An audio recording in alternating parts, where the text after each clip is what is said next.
Hello, you beautiful people. Welcome back to the Long Term Podcast. I'm your host, Admin Villa.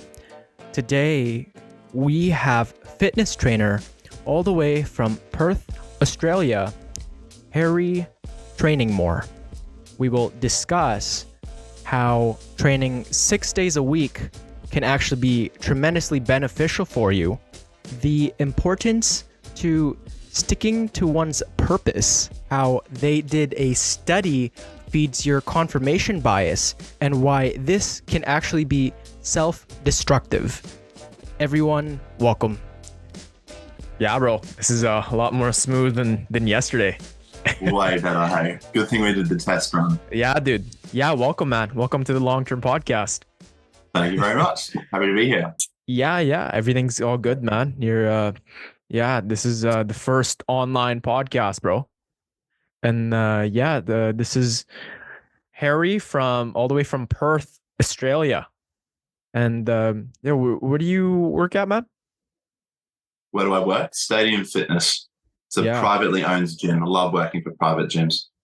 Yeah, much better than franchises. It's a beautiful gym. I know when I was there 4 or 5 months ago, like it's just 24 hours and you. Was that at the start of this year? Yeah, bro. That was 5 months ago. Yeah, wow. Yeah. Wow. It feels like so much longer ago. Hey. Time flies, man. So yeah, tell me a little bit about yourself. Oh, okay. Well, what do you want to know? I'm a PT full-time. I've been doing that for my whole life. I started training when I was 8 years old, inspired by the Ninja Turtles.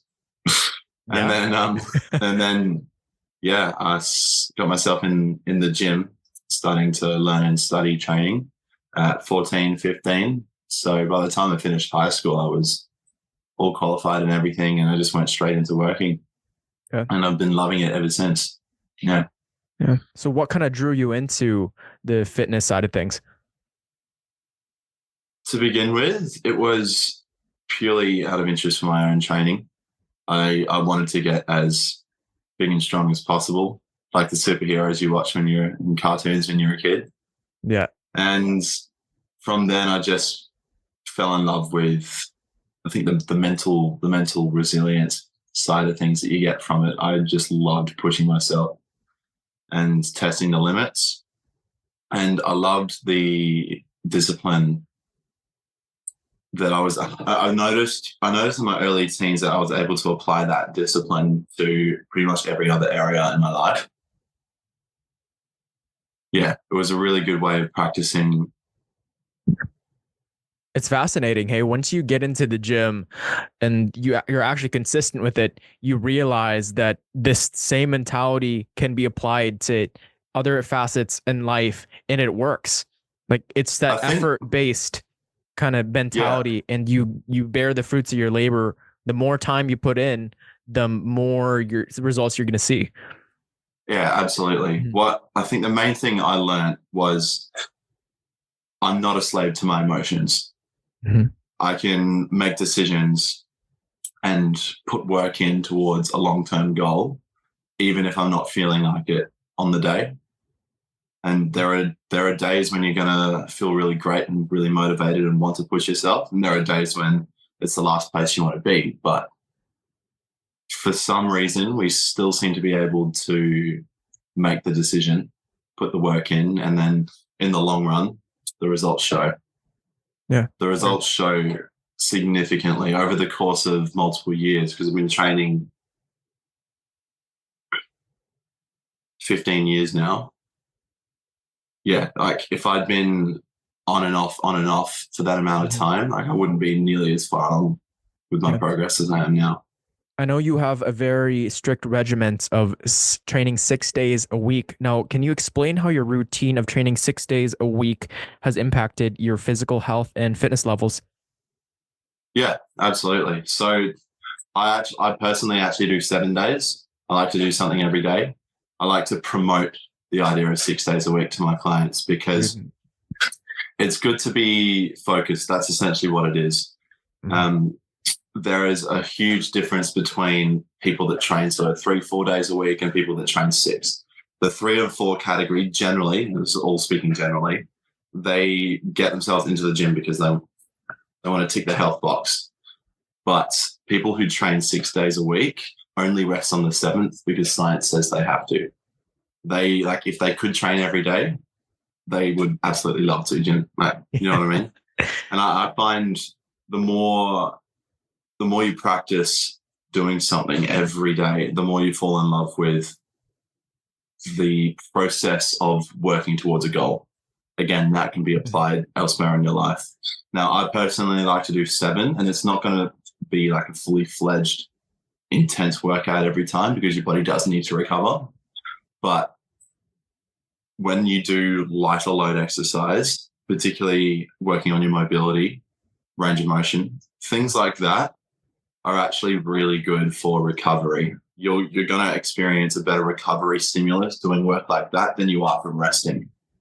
Yeah. And there's a lot of new research going into this. It's all incredibly inconclusive at the moment, but there are people looking at the connection between your brainstem and your spinal cord. Put in loose terms, it's essentially the reaction your body has to, like, the muscular contraction reaction your body has on a peripheral plane, and then I want to make sure I get this right. Well, you mentioned that there's the mental aspect of that, and you had also mentioned that you're not breaking yourself going every single day, because I'm the same way. I do not like rest days, man. I love going to the gym. I love just that drive of, if it's not going to be strength training all throughout the week, all throughout the days of the week, right? There's going to be days where maybe you're focusing more on stretching. There's more mobility. There's more, maybe you can try calisthenics. There's all these things that you could improve on. And the more you learn about it too, the more you engage your body, you learn about the kind of the peripheral side of things, and then the central nervous system. Hey, and it's fascinating. So that's what it is. So when we're looking at the brainstem and its connection to the spinal cord, we're looking at the relationship between the central nervous system and the peripheral nervous system. And it seems, this is what people are looking into, yet again, inconclusive so far, but there's a notion that there's a very significant benefit to the lighter load work. Still doing some kind of gross movements like compound exercises, like the squats or Bulgarian split squats, or like an incline dumbbell press, things like that, but you do it with very light load, and you sit in the portion of the range of motion where the muscles are most lengthened and get comfortable in those positions, again, under really light load. It's more about conditioning your body to handle, conditioning your muscles, I should say, specifically your muscles, to handle those extreme ranges of motion with comfort. And the increase in mind-muscle connection that gets established when you do that regularly over time has a very strong carryover to the days that you do go heavy, because those vulnerable, or what used to be vulnerable positions, like the bottom of your bench press where people are worried about their shoulders, things like that, you've spent so much time there, the tissue is just, it's happy. It's like, yeah, been here before, I got this. And your chances of injury, in theory, will go down significantly in the long run as well. Yeah, definitely progressive overload in those deep stretches too. When you engage in that kind of deep rep, when you are benching, you're less likely to be injured when you do go heavier, right? And then there's 100%, that saying of do not sacrifice form for strength, right? No, none of that ego lifting and all guys, you just swing the dumbbells, not going full range of motion, because that definitely just increases your chances of injury tenfold. And one injury, man, and that could be 2 years, 3 years of gains out the window. And then you're could be literally. Yeah. So beyond physical health, how has this rigorous training schedule influenced other areas of your life, such as mental health, productivity, and relationships? Okay, well, as I said before, one of the first things I learned with training 6-7 days, if you can, is you're not a slave to your emotions. When you know what your long-term goal is, or at least you have a sort of image of the person you want to be in the long term, you're able to make decisions according to that image rather than how you feel right now in the moment. So in relationships, for example, let's talk about romantic relationships first of all. If you know you're in a relationship that's not good for you, it's unhealthy, but there are a lot of really strong emotions, it can be quite difficult to put an end to it if that's what you need to do for the long-term health of your mind. But if you're a slave to your emotions, then the fear of losing the person or whatever it is that is emotionally tying you to them is going to win. You're not going to be able to make that call. And vice versa. If a relationship's really good for you and you know in the long run it's going to sustain and improve your mental health, then you're going to find yourself in scenarios where for a few days, maybe even a few weeks, you're having conflict with that person. And your emotions in that moment might be call it quits. But you know, if you stick around, if you maintain your discipline and put the work in, you're gonna reap the benefits in the long term. I think the same can be said when it comes to friendships and family. Obviously, there are slightly different long-term outcomes to those kinds of relationships. Like every relationship, I believe, is equally important. They just serve us different purposes in our lives. But applying the practice of discipline with the long-term image in mind is a lot easier because with training, we're practicing it every day of the week. I like that. Same with career. Yeah, a lot of people are so easily kind of swayed away when things get tough. And so when they apply that same mentality when it comes to relationships, there's no chance to flourish. And on the same coin, I'd like to add that when you do work out, when you do have that mental clarity, when you do the zone 2, when you do the cardio, when you increase the confidence in lifting, you just think better. So you know that you know which problem or how to tackle the problem because you're not as discombobulated with that lack of workout. And when you come into the relationship with a clear head, that you're able to decipher right from wrong. Do you think I noticed for me personally, when I don't work out and I kind of approach a dilemma within a relationship, let's say with a friend or a date or a girlfriend, it's not I can't tackle it with my 100% because working out serves as a way to just reduce the anxiety and think clearly. So I'd even add that it does kind of complement the relationship to go to the gym 6-7 days a week because you're just a lot more focused. 100%. And when you say focus, I want to extend that to presence. When you're training, especially with weights, you've got to be thinking about what you're doing if you want to get the best results, which means your mind has to be completely in the moment, focused on performing whatever it is you're performing the best way you can. That is an excellent way of practicing keeping yourself in the present, not getting distracted by fearful thoughts of future or anxious thoughts of the past or anything, even if it's optimism. They could be positive. They could be thoughts tied to positive emotions that are future and past, but they're not present and they are distracting you from getting the best performance out of yourself in the moment. And I think the more opportunities we have to practice being present, the more we're able to tap into that present headspace when it's required and elsewhere in our lives as well. Like if you're at work and constantly finding yourself getting distracted, like so many people are diagnosing themselves with ADHD. And it's true. Like it's true that the amount of genuine diagnosis is increasing significantly. And I think that's leading a lot of people to measure themselves against their friends who might have it. And something else that's interesting is generally people who have ADHD find themselves drawn to other people who have them because they can relate. But just because your friends have it doesn't mean you do.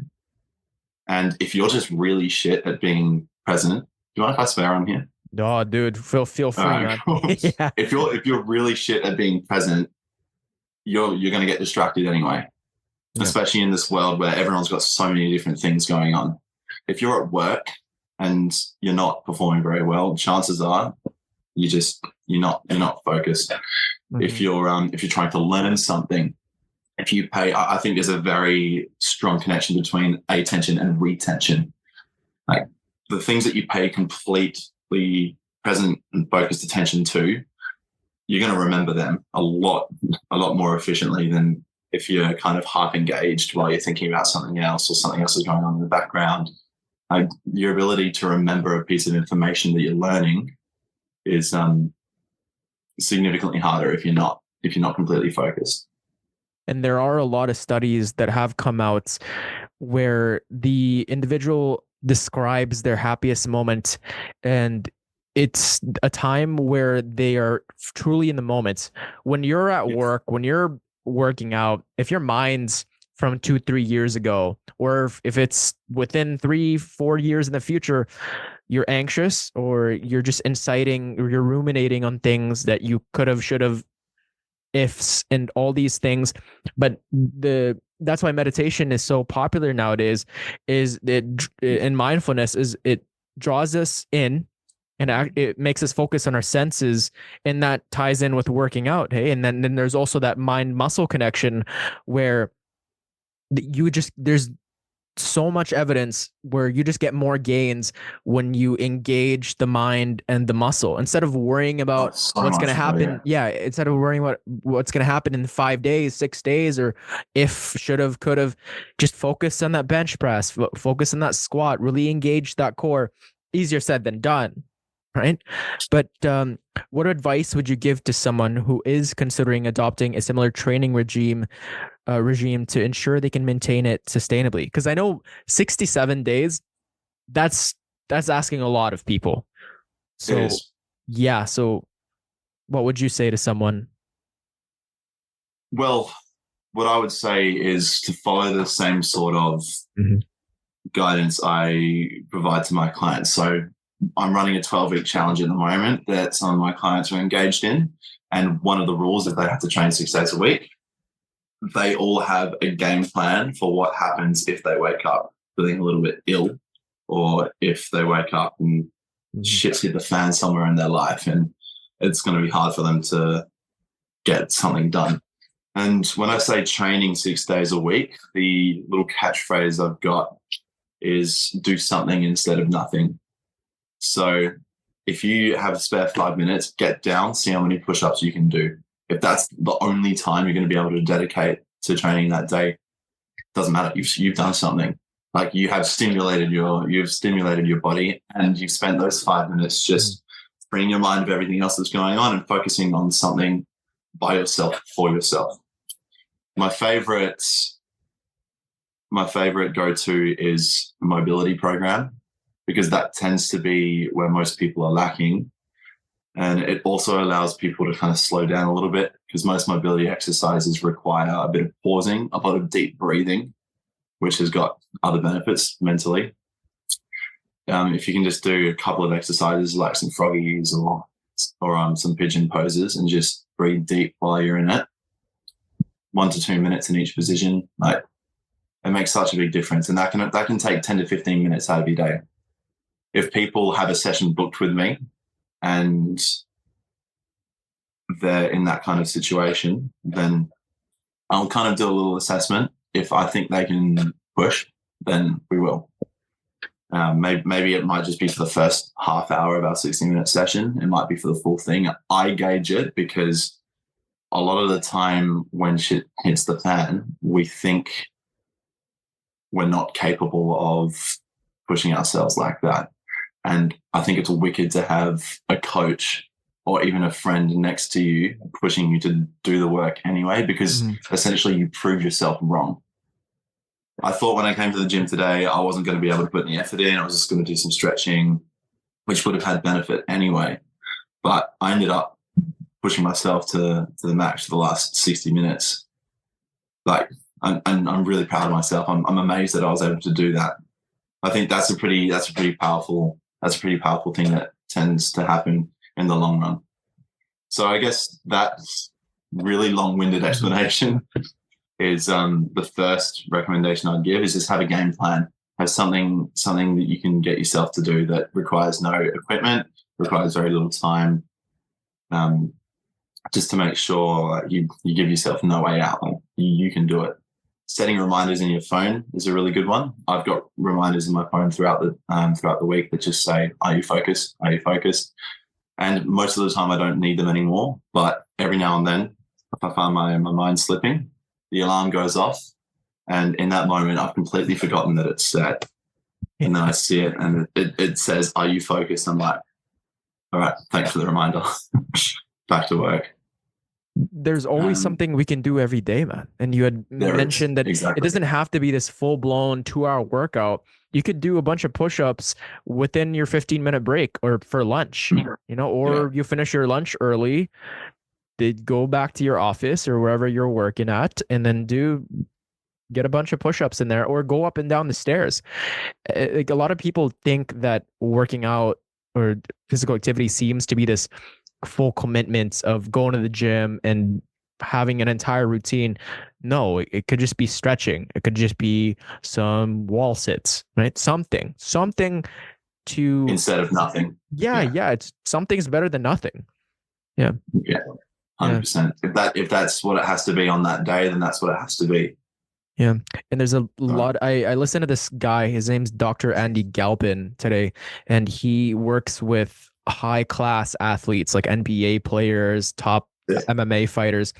And he does a lot of like biomarker studies. So he just really studies the sleep, studies their water intake, just everything about wellness. And he says that for people that do not know anything about fitness, who are maybe a little bit overweight, that don't really keep track with their diet, it takes so little to gain the positive biomarkers when it comes to physical activity. Like, you could just go up and down the stairs a couple times really fast to gain the positive biomarkers of improved cardiovascular activity and just improved mental health. Like, you don't have to, because I feel like a lot of people just get swayed away from physical activity because they don't have time. No, that you have time. It's just a matter of kind of setting those schedules up, having a support system, hiring a trainer like yourself. There's something. Yeah, there's a way. A notion that I really like is it was in my head 5 seconds ago. A notion I really like is you don't need more time, you need less distractions. That's a good one. Yeah. A lot of time gets wasted without us really realizing. And again, I'm speaking in general terms, but I was in the belief for years that I didn't have time for reading and I didn't have time for audiobooks. And I've listened to 3 in the last 5 days with all the incident. Like, I haven't even made time for it. I've just, instead of listening to music in the car, put on an audiobook while I'm washing the dishes or while I'm cooking or while I'm doing the washing. You can take in information, especially information that's going to help you work towards whatever you're trying to achieve. Bro, that's the biggest life hack. You can make it happen. Yeah. Big time. Yeah. That's once I've also just implemented that, and it's changing, man. Instead of just this sucking your body out of depleting your body with energy from the constant hits of the music and repetitiveness of it all, you can actually just consume information while washing the dishes, walking the dog. And you know what? Because of that, I'm appreciating music so much more. Oh man, when you withhold from it, when you get the big dopamine hits after not Big listening time. to, because there were points where I listened to music all throughout the gym routine, and I found that it actually depleted me. Now I listen to audiobooks, and we had mentioned mindfulness and meditation and just really focusing on the set. And some of my gym buddies, they call me crazy, man. They think it's like psycho working out without any music, but they just haven't Yeah. tried it, man. It is a game changer. Hey. Big time. I don't let my clients train with headphones on. Yeah, dude, Yeah. that's awesome. I betcha if they start experimenting with music, I betcha they'd probably notice a big difference. Oh yeah. Yeah, they absolutely do. And every now and then I'll chuck my headphones on just to see what it's like. But I can't have them on for more than half an hour. It feels great to get that adrenaline rush, and I think it does help you push yourself. Mm-hmm. But it takes away from the mental focus you need to give the set to get the best benefit out of it. You should check out Dopamine Nation by Anna Lemke. It's she also narrates the audiobook for it, and man, the audiobook is phenomenal. You'd love it. Yeah, You'd love it, man. It's I've implemented the reason I started doing the no music thing and just being aware of the pleasures, how pleasures can actually be a negative for us in life. Too much of music, too much of anything can really put us in the pain side of things. I'm not doing the book any justice. Good. It's a good listen/read. Definitely check it out. Okay, cool. I'll read it. Yeah, I know we mentioned, did you just read what's that book again with the why? The whole purpose thing? Start with Why, Simon Sinek. Yeah. Let's get into that, and the importance of sticking to your purpose. So, 100%. yeah, what does sticking to your purpose mean to you, and how has it shaped your career and personal life? Personal life, I can probably start with that because career seems to be a knock-on effect. But I think in this world where there's so much demand on us as individuals to bring in as much money as you can, like get a house, be self-sufficient, independent. I think that's an interesting notion because humans didn't evolve that way. We weren't like great white sharks, right, roaming around by ourselves, Mm-hmm. We've always been the kind of creature to work as a group. And that means that there are specific things we need to do for the group. So when I talk about sticking to your purpose, obviously the most important thing to begin with is finding what it is. And ideally, it's something you're emotionally attached to. If it's not, then just find something that the people around you need. If it's the people you love and the people who love you, even better, because generally you'll create a knock-on, like a ripple effect. You do it and they do it, and then everyone starts doing it more. There was 1 week earlier this year where I didn't have to buy any food at all because for a few months in the lead up to that week, I was just giving, and then out of nowhere, like I had just friends knocking on my door or calling me up and saying, "Oh, hey, I've got some spare lamb shanks," or "Hey, I've got some spare chicken," or people were just like, "Yeah, have this." It was wicked.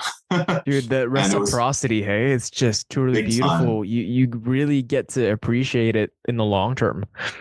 Yeah, it's fulfilling, man. And I don't think I appreciated it because it's cool. People are giving me things. It was more that my giving is being appreciated. That's what it felt like. I felt more appreciated when it was returned. Yeah. So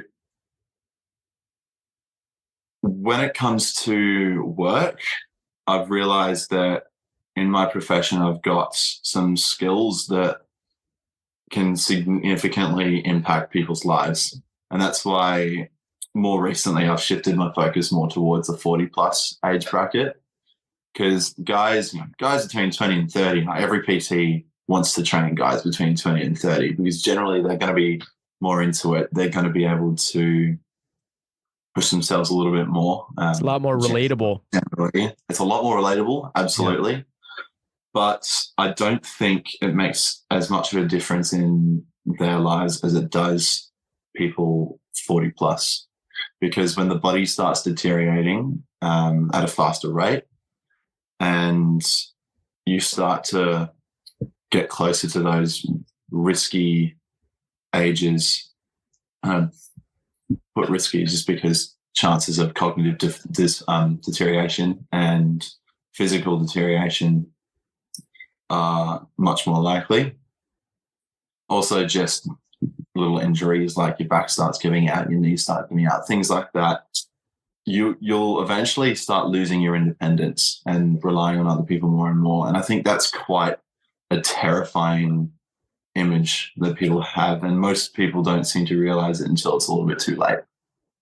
So, I mean, obviously, like, it's never too late. You can always start somewhere, but the earlier you start, the better. Improving the quality of life of those older people is something I'm really passionate about. Older people. Yeah. But, facts are facts. They are. But that, that's the core of your family. If you can get your parents training, if you're young enough and your grandparents are still around, if you can get them training, then I think that's the first step towards bringing the entire family close together, which is just, the more love in the world, the better, right? Yeah. I think if you can get people to start taking care of their physical health, then the knock-on is then taking care of that mental health, and those two are very intertwined. And then the last one is taking care of your relationships. So I think training is a very good starting point when it comes to just taking care of your life, yourself, your body, your mind, and the people around you. Yeah. We went way away from that purpose. That was like such a big tangent. No, man, that was no, not at all. I think with your purpose, it's a good shift that you've made from just, you've tried out all these different people, and I could tell you really put in a lot of thought into this, because sure, it'd be easier to train guys like me. We're kind of roughly the same age, 20, 30s, gym bros. You don't really need to try to connect, but it takes a lot more courage. It's a lot more brave of you to be able to go to the older people and just implement a lifestyle just like yours and try to connect with them that way. Because and what you'd said about kind of the foundation to the next generation is remarkable. I mean, you're right. They are the ones who will teach their own children about the importance of health. And as they age, there's just a lot higher chance to be injured, and kind of to mitigate that and to make sure that they are instilled with a positive mind when it comes to their physical health and mental health, that kind of causes that ripple effect. And going back to the reciprocity and the altruism of just giving back to other people and kind of just helping this demographic I think is a great path. And I'd even go as far as above that, man, above 60s, 70s, because I know it's never too late, like you said. Yeah. Right? It's just, there are a lot of people that say, oh, it's too late, I'm just going to get injured. And my father, for the longest time, he lived this unhealthy lifestyle, and he didn't want to work out. It wasn't his thing. But it took rock bottom for him to finally realize that, oh, this unhealthy lifestyle could result in me dying an early death. And what would his children do? What would, he is the foundation to my life. And without him, he fixes my car. He helps with the finances, kind of the emotional support. And if he died 10 years earlier, I think he's 50 now, 50 something. And that results in catastrophe. And it's like this kind of ripple effect too of negativity, because then it's going to be a lot harder for my life, my mom's life, my siblings' lives. So I think definitely prevention is key. So actually, I'm happy you mentioned altruism, because for me, that's where purpose comes from. Now, obviously, so far as psychology is concerned, altruism is still a very debated theory. It's not something we're really able to test or measure yet. But the notion is that if you're altruistic, you're thinking completely of everyone else and not of yourself. It's essentially a fancy word for selflessness. And I think when it comes to your purpose, that's what you've got to look at. So it's not about what do I want my purpose to be. It's what is everyone else experiencing as a result of my service. It's not a future thought. It's actually easier to look at the past. And the easiest way is, for me at least, has been talking to my friends. So purpose is all about how you serve other people, not yourself. As you know, everyone's heard the notion you get what you give. I'm not really liking this, hey. I'm trying to remember, and it's all good, man. Let's talk about purpose. Let's talk about purpose. So you mentioned altruism, which basically, as I understand it, is a fancy word for selflessness. It's not something that psychologists are very heavily debating whether it's actually a real thing or not.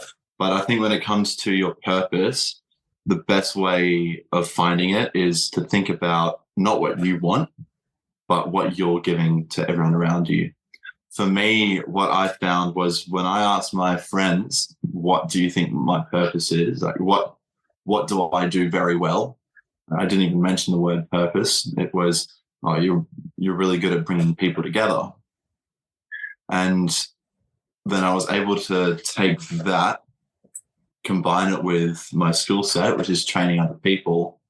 And that's essentially where my business model has come from. I think about what I'm naturally good at, which is bringing people together. I wouldn't have come up with that myself because it's something I've always done without having to think about it. Which is beautiful because it means I don't have to be consciously making the effort. All I have to do is walk around being myself, and it's going to happen anyway. So I think encapsulated, what I aim to achieve is bringing people together one family at a time. And I think the more love in the world, the better, right? Yeah, the more the merrier.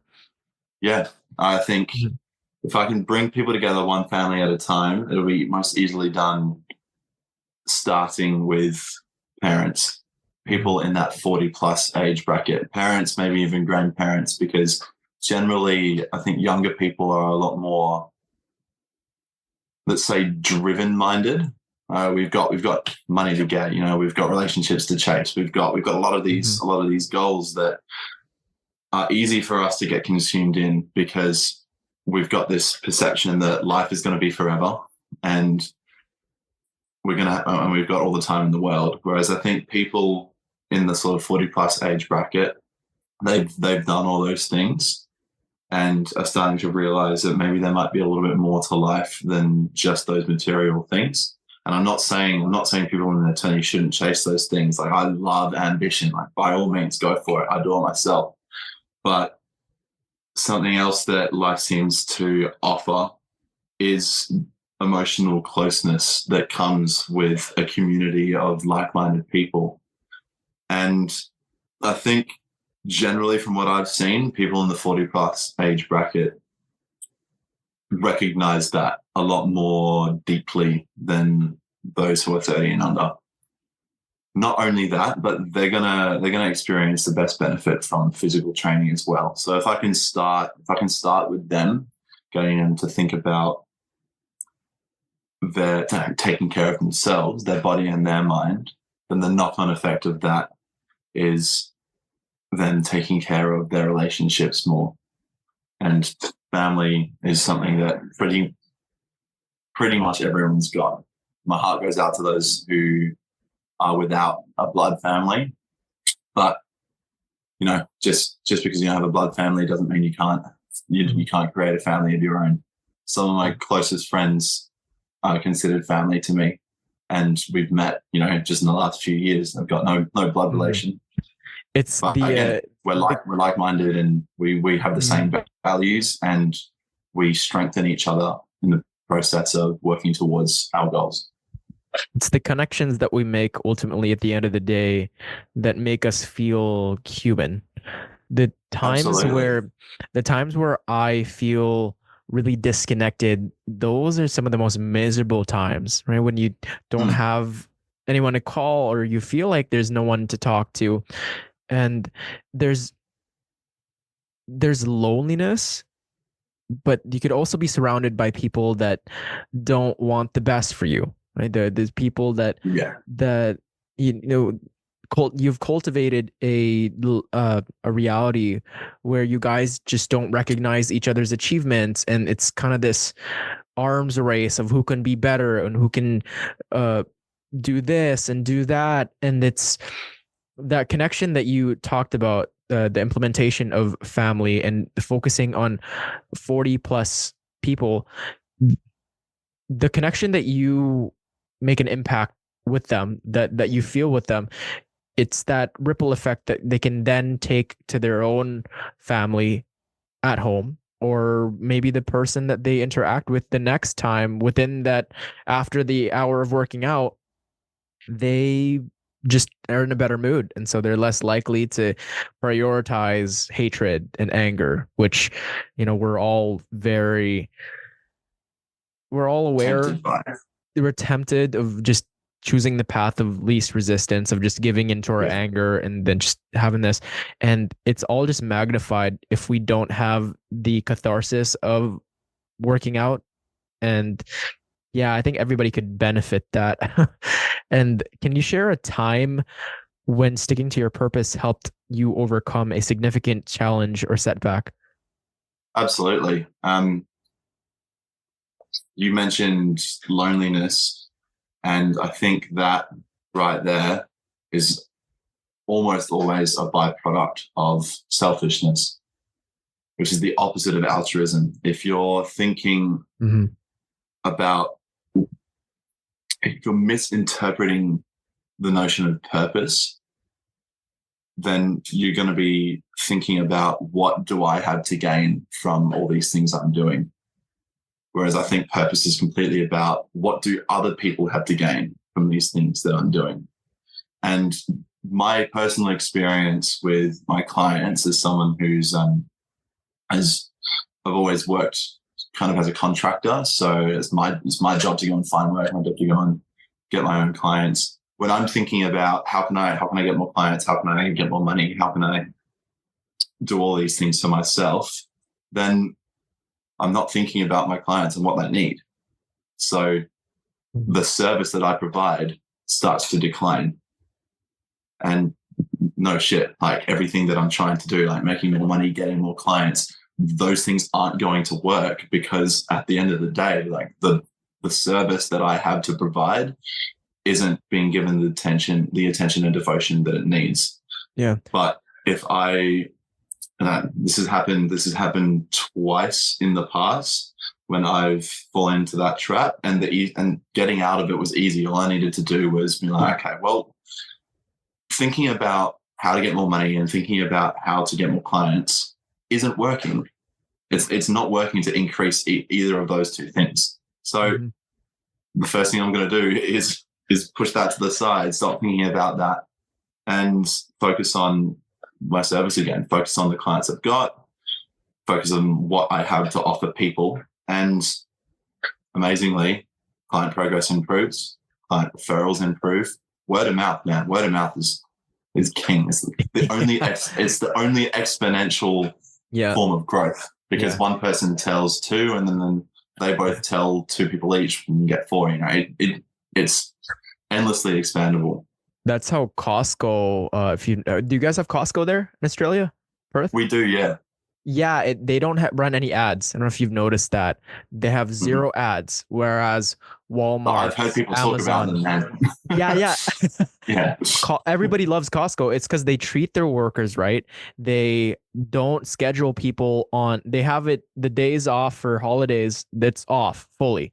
Whereas you have Walmart or just a bunch of different companies, they're open, and then they they have to rely on advertisement.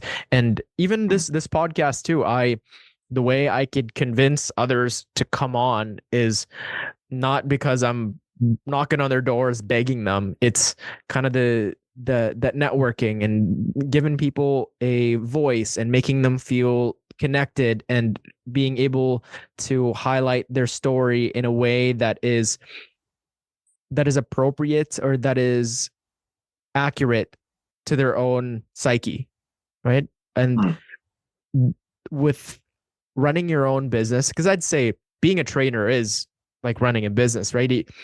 You had mentioned that at first. I call it running a job. What's that? I call it running a job. Running a job. Okay. Because I'm self-employed, but if I stop working, I stop earning.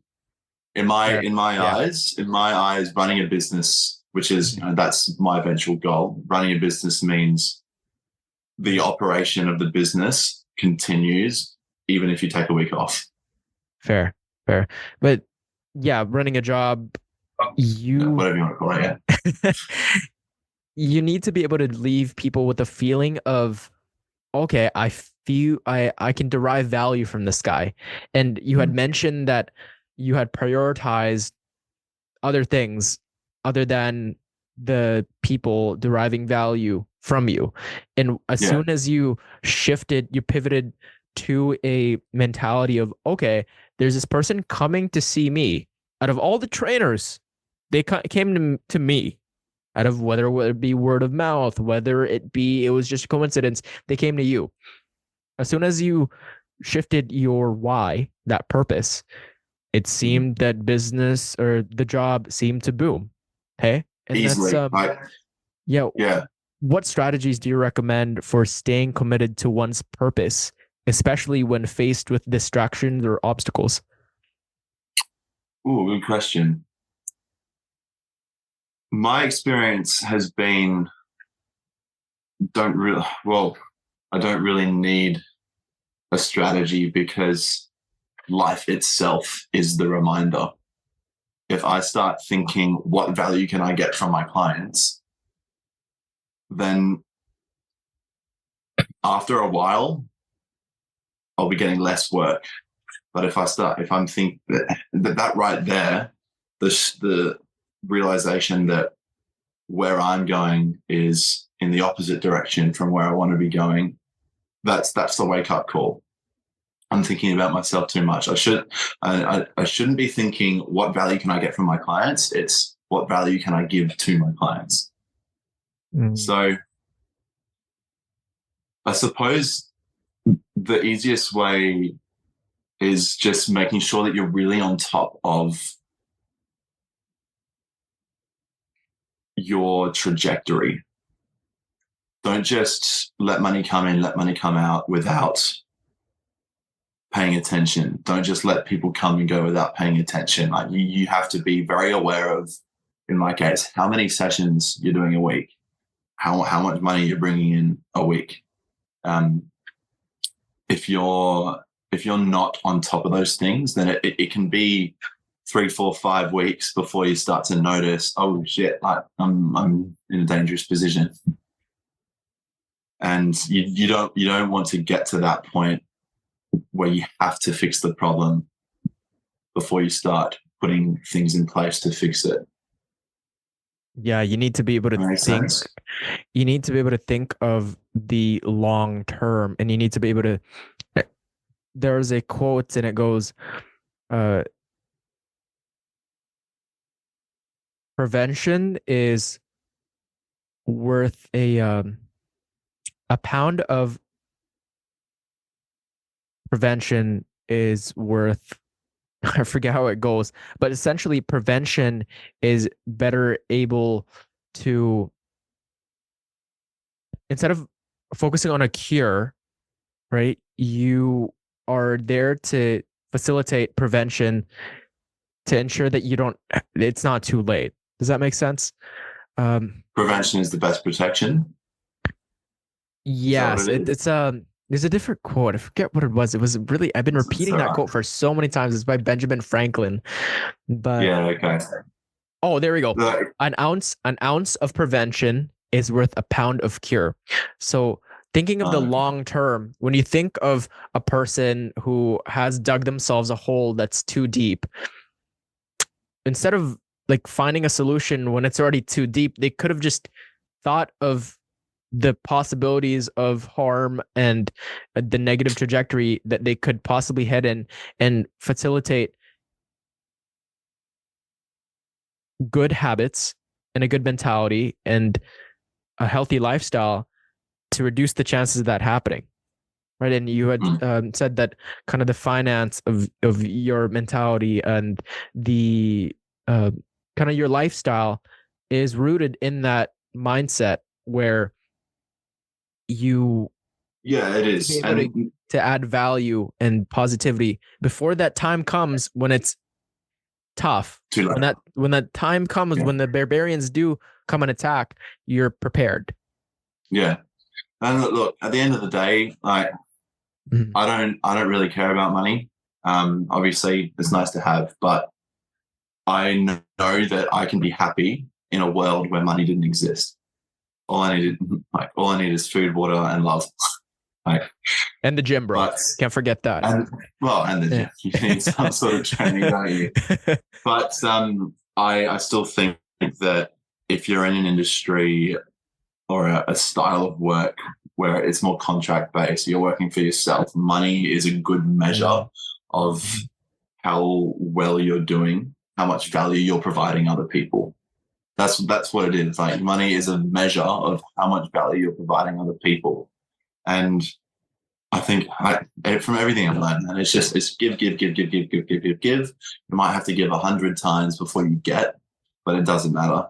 Like your motivation through giving, I think, is so much stronger than your motivation for. No, you're right. I think to give is so much more powerful than to take. So much more sustainable. Yeah. Absolutely. Yeah. Absolutely. That's the word I was looking for. Just give. Mm-hmm. I want to. If you're not getting anything back after giving 100 times, you might need to think about where or who you're giving to.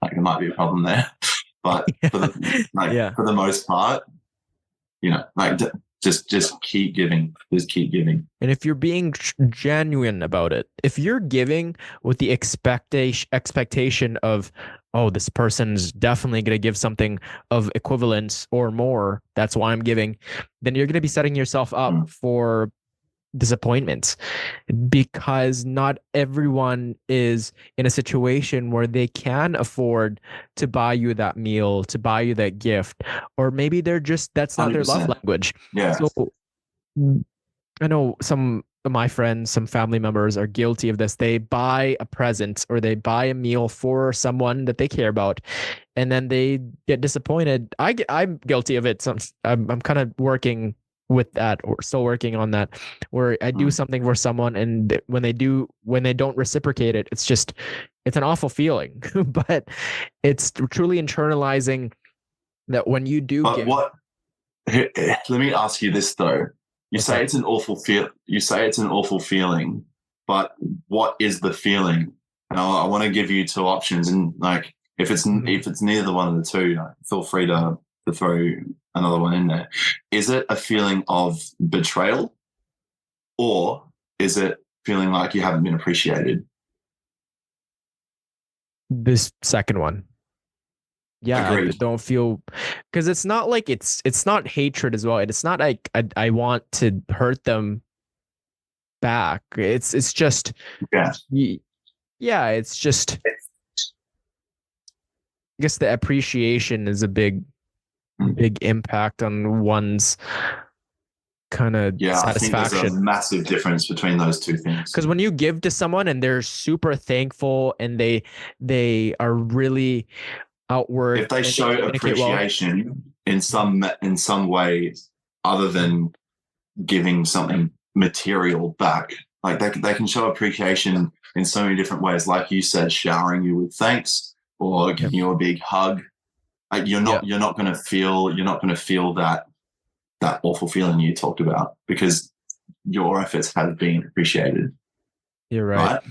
Yeah, Do you agree with that? I agree with that. And for me now, I've understand talking to the different people that some people just are not as good at showing their appreciation. Like some people are just really they haven't been taught a way to show their appreciation to the extent that the other person is satisfied. And I've certainly met many of my friends are like this, where you give them a gift and they just say thank you, and then that's it. And it's kind of this very low kind of, you expected this big thing from this gift, but then they respond with a really dim face. And interesting. But you know what, it's just being able to accept that their language is in different ways, and being able to internalize that there are different people out there, and kind of, I'm sure you've met many of them, right? From talking to people, because you seem very extroverted. Like, how do you deal with that? How do you deal with that disappointment or lack of appreciation? Well, again, I think when we're thinking purposefully, when I say that, I mean about serving others, not yourself. That same mindset is what helps you deal with that, because it's not about you, it's about them. You don't know what's going on in their day.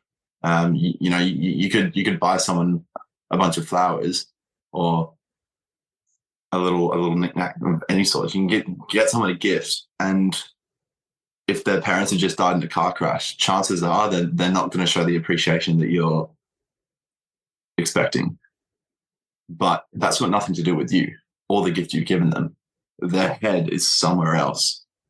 Yeah. It's not about you, it's about them. And there's definitely the spotlight effect that we think everything's about us. Say when somebody doesn't say the good morning, when you're so used to them saying good morning, you take it as a, oh wow, did I do something to this person?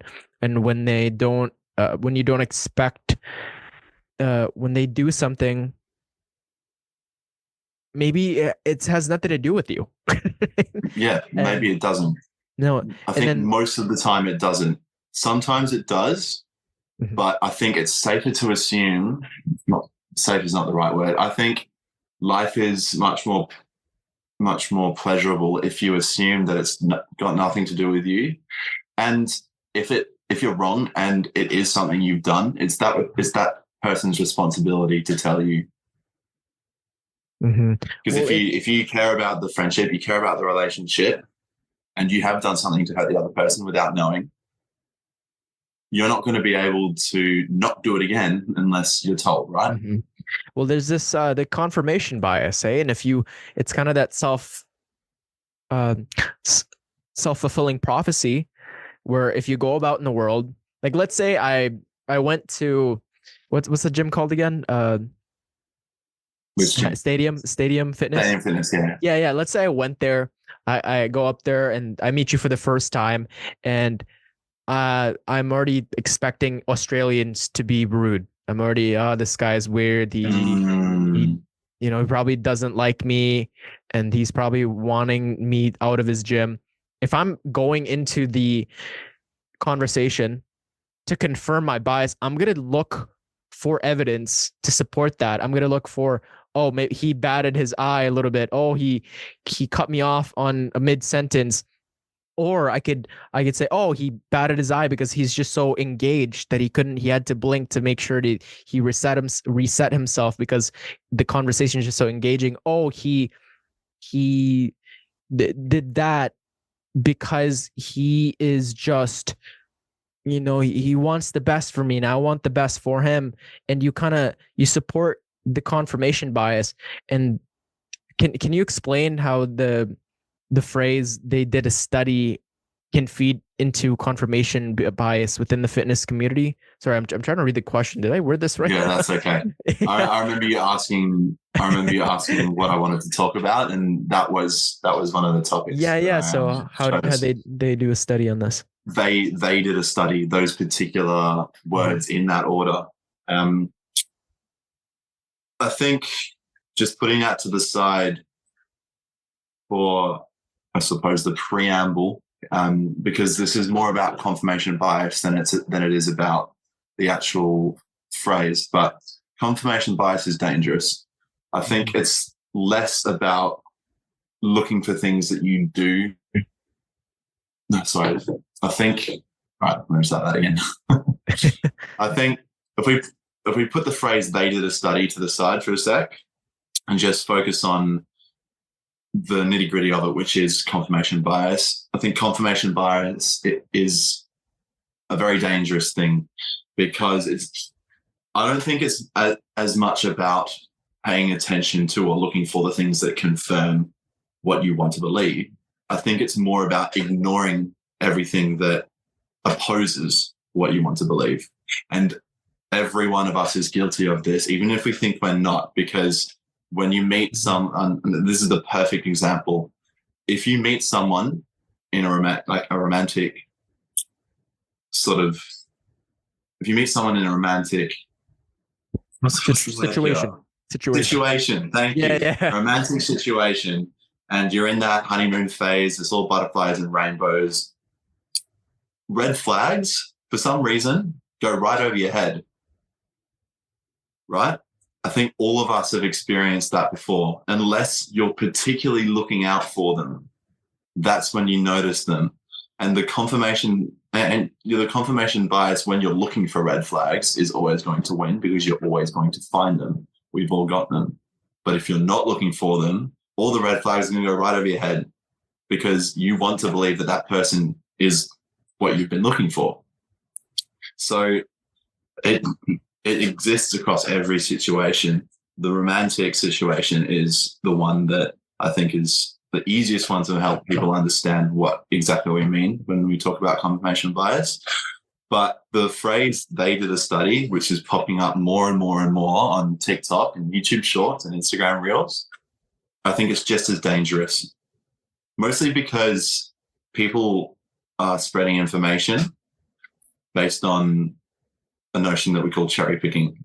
Pretty much anyone in the field of science, any form of science, is going to know what cherry picking is.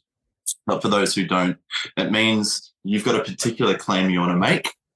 So you're going to look for a study that has results that support that claim. Now, we call it cherry picking because you might have a list of 100 studies and 99 of them say one thing, but the point you want to make is the opposite of that. So you pick the one that supports what you want to promote and specifically choose not to demonstrate and expose the 99 studies that prove you wrong. It's really dangerous in the fitness industry, and because cherry picking has been used for decades, because people want an easy way to get in shape. Mm-hmm. And it's easy to tell people that you've got the secret that's going to get them abs in 6 days or anything like that. Because, again, people want an easy way out. You want to decrease the effort and sacrifice it takes for you to get from where you are to where you want to be. And I think deep down, everyone knows that if they want to get a six-pack, they've got to eat really well and train really hard for a significant period of time.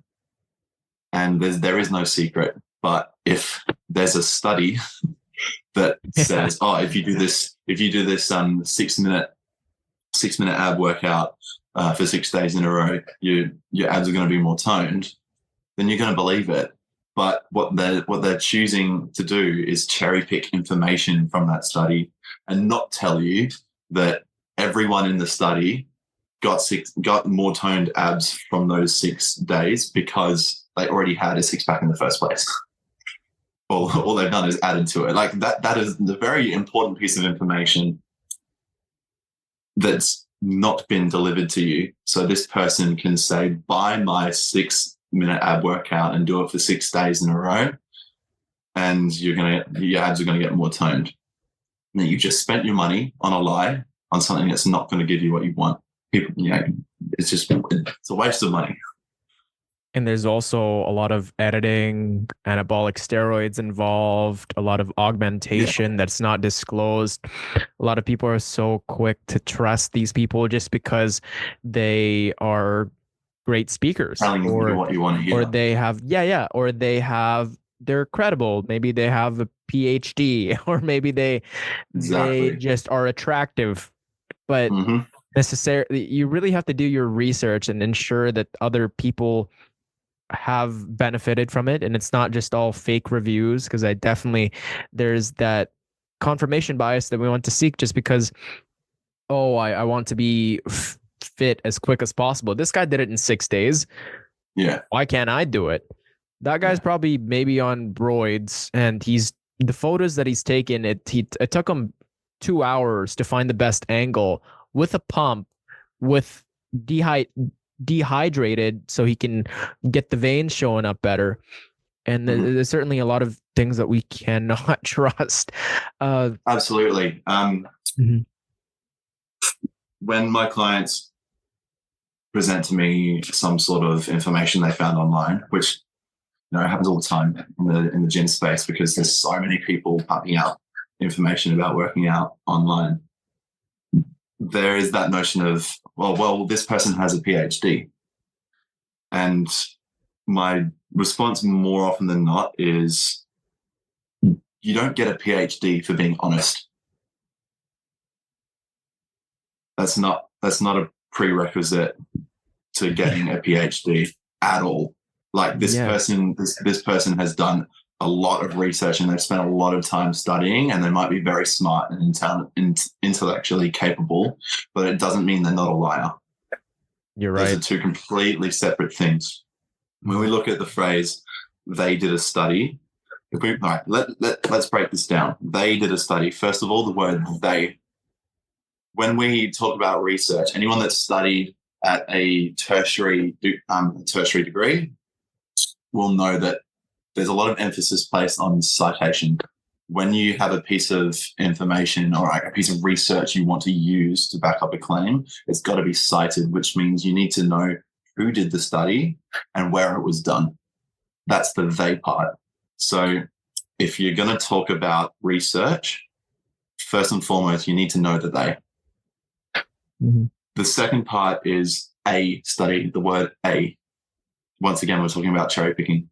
So one study is not enough to conclude the information and apply it to the wider population, because how many people are there in the world? Almost like 8 billion, basically. Yeah, man, it's crazy. And you're talking about, let's say you've got a study of 1 million people. That's a huge study. That's a massive sample. But as a percentage of the population of the entire world, it's very, very small. Which means, unfortunately, the research methods we have, that they're not going to be anywhere close to an accurate representation of the entire population. But it's by far the best thing we've got. This is why the standard practice for finding conclusions from research is to find as many studies on the topic as you can, as many as you possibly can, ideally in a dated range. You want something within the last 10, maybe up to 20 years, depending on the topic that you're actually looking into. And then it's a process of elimination. There's something called statistical significance, which again, anyone that studied at a tertiary degree will know what p-value is. Statistical significance means the validity of the testing, the method of measuring information that the study has used is accurate enough for us to be able to say, yeah, these results can be applied to the wider population. And if that box hasn't been ticked, if the p-value is below 0.05, then the study is void. It might have some interesting conclusions in it, but it doesn't matter. So let's say you've got 100 studies on this one topic. You go through that process, and now you're down to 30. And sometimes that can be the case. You've got 30 studies now that are statistically significant. Then you've got to compare the results, the conclusion from all of those 30, and hope that you're not hoping for anything, because if you're doing this properly, you're not looking to prove a specific point, right? You're purely just looking at what the facts are presented as. So let's say 20 of them say one thing, whereas 5 say another thing, and 5 say another thing that you didn't even think of in the first place. Because very often it's not one answer or the other. It's, a lot are saying this, whereas a lot are saying that. But then there are these few that are saying this other thing that we didn't even think about. Let's look more into that. And after you decipher all that, no, that makes sense. Yeah. I took a statistics class, and albeit I wasn't too good at it. There you go. Good at the p-values and all the z tables and kind of the median mode, and I kind of got the general idea of what it's all about. But also there's that, and making sure that all these different studies support the workouts or diet or whatever study or goal it's trying to achieve, and whatever evidence it's trying to gather to support the hypothesis. You also got to try it yourself. I mean, if it's saying that sunlight boosts your cortisol levels and you have more energy throughout the day after you do this, and actually there's a lot of studies that do support this, you have to try it out yourself. Like, you can have this whole mental masturbation of going, this study is cool, and then you read about it, and then you share it with your buddies, or you think about it a lot. But unless you actually implement it into your everyday, then what use does it serve, right? Or exactly. how are you supposed to experience the validity for yourself if you don't implement that workout, if you don't implement that diet, if you just take that as fact and you go, okay, how is that useful to your livelihood? How is that useful to your life? That specific example about sunlight. Yeah. If we're looking at validity, then let's say half the participants in that study have no windows in their house, whereas the other half do. And that's not something that's controlled in the study. So all the people that have no windows in their house are going to experience a much bigger difference when they go outside and get exposure to that sunlight. And if that's not measured, then we can't say, if it's not controlled, then we can't say the results are statistically significant. That's it. How can individuals critically evaluate fitness studies and information to avoid falling into the trap of confirmation bias and making potentially self-destructive decisions? Okay. Good question. I think the first thing you got to be aware of is that when you're looking at research, the goal isn't to find the right answer. Research exists purely to observe and analyze cause and effect. So if you go into research looking to determine one thing or the other, then you've already closed your mind to any other possible outcome. So if you're put in another way, if you're trying to confirm or deny one specific question, then you're not going to be as attentive to information that might suggest something interesting on the same topic, but has nothing to do with your initial question. So let me think of an example.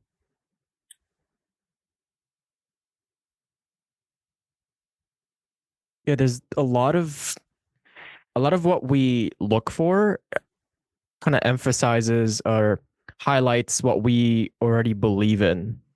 Hey, and a lot of people to approach it with, okay, I need to go into this without some bias, and sure, that's going to be difficult because you're always going to have bias.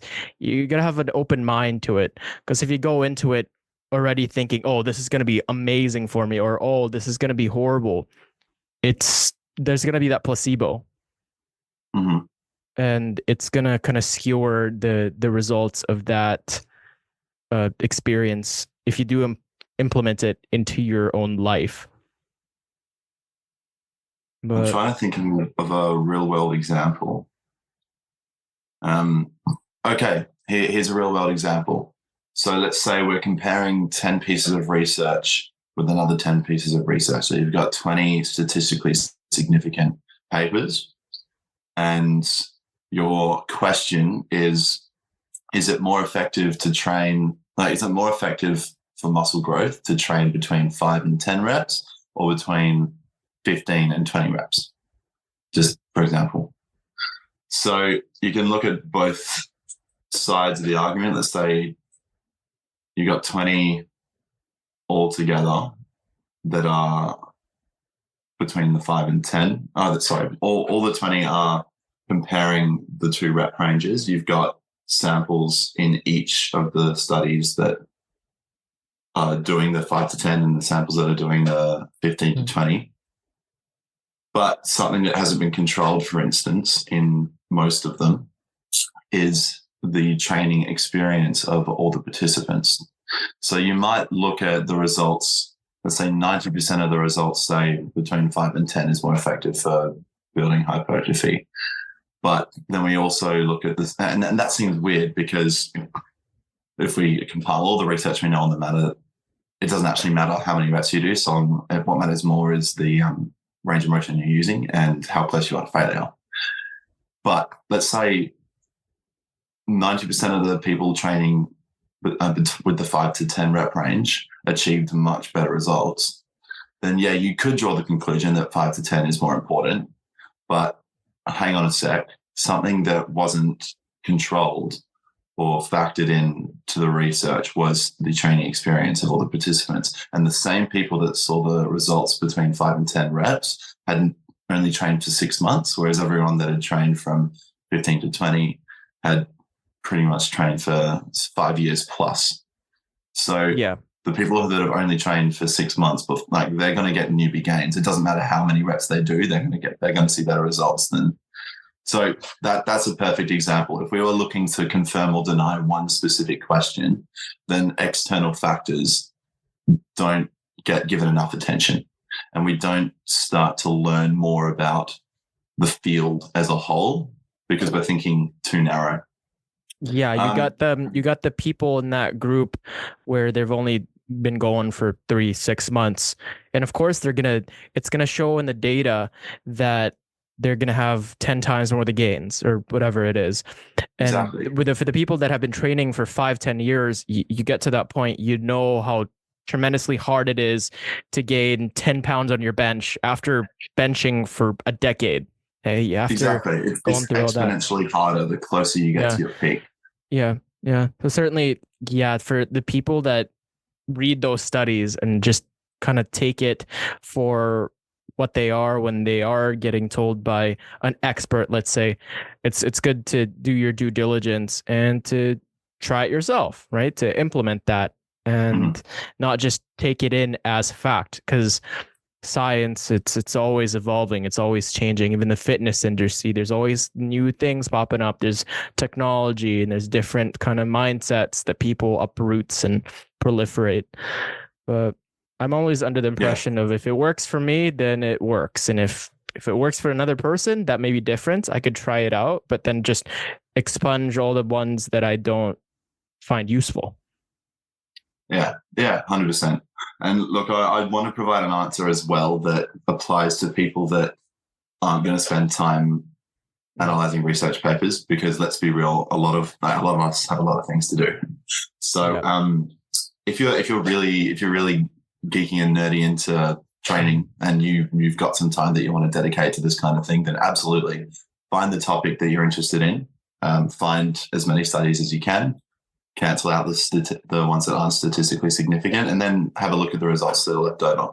But if you're more limited for time, what I would recommend is finding someone, whether they have a social media presence or just their own private website, find someone who is very heavily researched. They might be a researcher themselves and perform their own studies. A lot of them do. Professors are also really good examples. Right? There are plenty of people out there that do the research and post it, whether it be in a private venue like their own website or online like on YouTube. and stick to those people. And those people will have a few things in common generally. They will say words like interesting rather than conclusive. Like they're not going to provide words on the matter that are definitive. They're going to say like, okay, well, based on these studies, and they'll usually be able to cite the studies as well. They'll say this group of people from this university did this experiment, and they found this versus that in response to the original hypothesis, but they also found X, Y, and Z other pieces of information that were interesting, and now they're researching further into that. So they'll talk very openly about what they've been doing. There's also kind of the people that I know to be trustworthy. They claim they don't know everything. And actually, that's a very good one. You had mentioned that there's all these studies, references onto the different studies too, and they say there is room for change. Like they're not definitive. Like whereas you get some people online that do get those big sales, and a lot of people trust them because they're so definitive, they're so certain, but nobody's that certain. We don't know everything, right? And you can't know everything. And certainly taking the people that do know more end up, they know that they don't know everything, but the people that know less, they think they know everything. It's kind of like when you're a kid, right? I thought when I was in high school, I thought I was a big shot, hot shot, just knew everything. But then after learning more about the reps, after going through injuries myself, seeing people go through their own workout plans, talking to professionals, I now know I don't know everything. It's just the way it goes. It is interesting because the more you look into research, every piece of information we do discover also comes with like 10 more questions. Yeah. For every question we answer, there's 10 new ones that we have to look into, and that, I'm not gonna lie, it can be a little bit annoying because every day you're just like realizing how much learning, you don't know. Yeah. But being comfortable with that though, being cognizant of that's what makes it fun. Yeah. That's what makes it fun, right? Yeah. You're right. Yeah. But yeah, man, that's pretty much everything. We've covered everything, and thank you so much for your time and effort, bro. That's all right. I appreciate the opportunity, man. It's been fun. Man. I think this is the first online one, so just for the people listening, watching, this is our first time doing an online one. But dude, I've never done a podcast before, so I've learned a lot. You should definitely start your own, man. I feel like you've got thinking about it. You've got the persona. Has gotten me thinking about it. You've got the persona. You've got the connections. Bro, you just need the mic. You just need a cam, and you don't even have to have video. You just have a mic, and I definitely tell you about the procedure as to how to get it up on Spotify and Apple Music. I'd help you out, man. Man, that'd be sick. Yeah, that'd be sick. Yeah, dude. I'll walk you through. How would you feel about? I'm just throwing the idea out there. How would you feel about doing like a joint podcast every now and then? Yeah, we could do that. That'd be dope. Dope. We definitely have to plan it more out, and we'd have like a shared Google Doc again, and then we'd throw in ideas, and maybe we could even, I like editing, so we could just like try to go viral on YouTube. Eh? Yeah. That'd be dope. But you familiar with Hamish and Andy? Who? What's his name? Hamish and Andy. No. Okay, two Australian guys. This is kind of pre when podcasts were massive, but they became very big on early radio and TV in Australia. Just two comedians, but basically it wasn't one person interviewing another the whole time. It was just the two of them having yarns and exploring ideas and exploring each other's minds. So it's dope, man, because you see that there are just so many more mindsets out there. You get to really explore, and I'm sure you know that with training all these people and just putting yourself out there. Hey, that we don't Oh, know everything. 100%. There's so much just absorbing all that information, and then you're not even going to remember all the information you've absorbed that day. But it's that continuous growth, right? That's just, I really want to reinforce. It's like the gym, except for the mind. Yeah. Look, I think the mark of a good coach is the mark of a well-researched and knowledgeable coach is they will every answer starts with "it depends."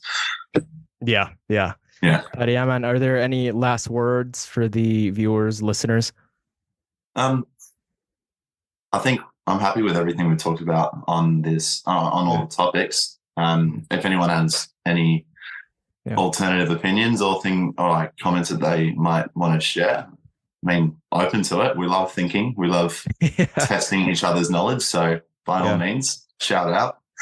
Do you have much of an opportunity for people to jump in, leave comments, that kind of thing? Yeah, on YouTube, and really right now I'm pretty small. It's really only my mom and dad that listen. You know, some friends. I beg my friends to come on, please listen.